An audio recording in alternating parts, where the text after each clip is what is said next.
afternoon. Thanks so much for joining us on Weather Center Live on this Thursday. I'm Alex Wilson. And I'm Dave Schwartz. I'm glad to be joined back with you. We took a week off again, just to reflect, you know, on our work partnership. But absence made the heart grow fonder, and we are ready to roll. A couple of Jewish holidays thrown in. Yeah. Now we're back. You know, that low off the coast of Georgia actually resembles what you might think of, you know, this time of year as some kind of tropical system, but it's not. But it's an area of low pressure. Right. So, and it still has a lot of the same effects that a tropical system would. The wind, the high surf, those are related.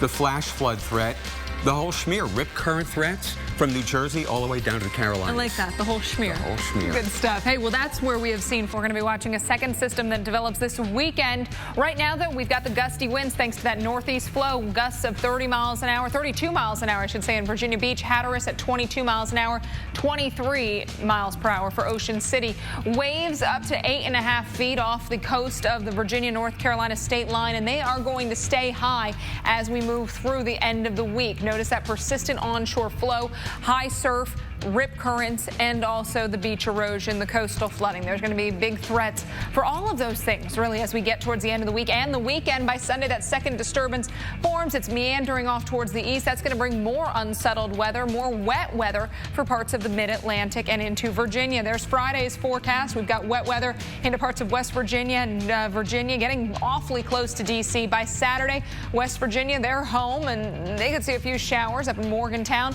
D.C. cloudy, Philly. Yeah, that's a rough place for storms, huh? Whether it's tropical or nor'easters, Outer Banks of North Carolina. And you don't want to be somebody who gets nauseous on those up and down ferries, because you could have been feeling a little queasy after that ride today. Plus, you got the salt water in your car. What's that going to do? Yeah, does that make it rust Especially more, to the undercarriage. Yeah, not good stuff. Hey, thanks for joining us this afternoon. I'm Dave Schwartz, along with Alex Wilson. And coming up, we are taking a closer look at something called nuisance flooding. It's causing big problems along the Virginia and the Delaware coast.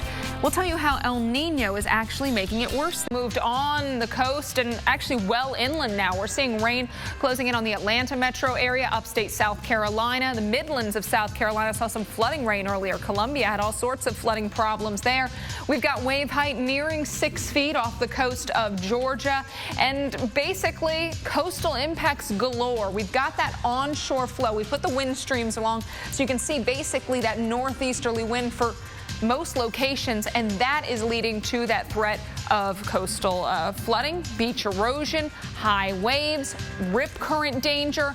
And then we've got the clouds, the rain, and the wind, too. Look at sustained winds, also the gusts, gusting at 22 miles per hour for Wilmington. So you are seeing the breezy winds. Charleston, you've got some heavier rain showers, or at least moderate rain working into the area. Florence, it's light, steady rain. But as you look up toward the Greenville area along 26, you've got some pockets of heavier downpours. In Charleston, you're watching for thunderstorms through the dinnertime hours into the evening. Overnight hit-or-miss thunderstorms by mid-morning tomorrow. Expect a few more dry times, but the clouds, they're going to stick with us. Atlanta, you've got the light rain falling, but on the south side of town, or well south of town, I guess I would say, you've got the heavier showers. Upstate South Carolina working into, say, Abbeville County. We've got some heavier rain showers, Greenwood County, and then over into Cherokee County, Union County, you're going to see some heavy rain around Rock Hill. You're going to see some heavy rain. Also, the Gaffney area, the Peach, it's wet tonight.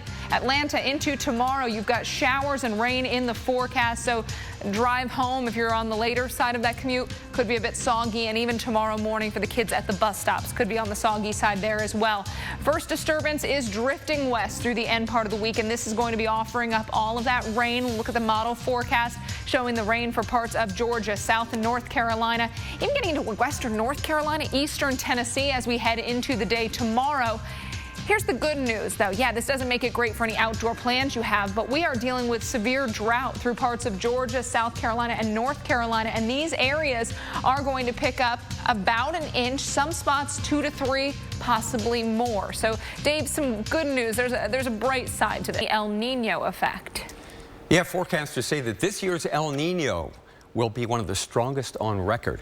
Now, the Weather Channel's Chris Warren explains how El Nino plays into a greater risk of flood. The second day, the Pope has talked about climate change, which is one of his key issues to address well in America.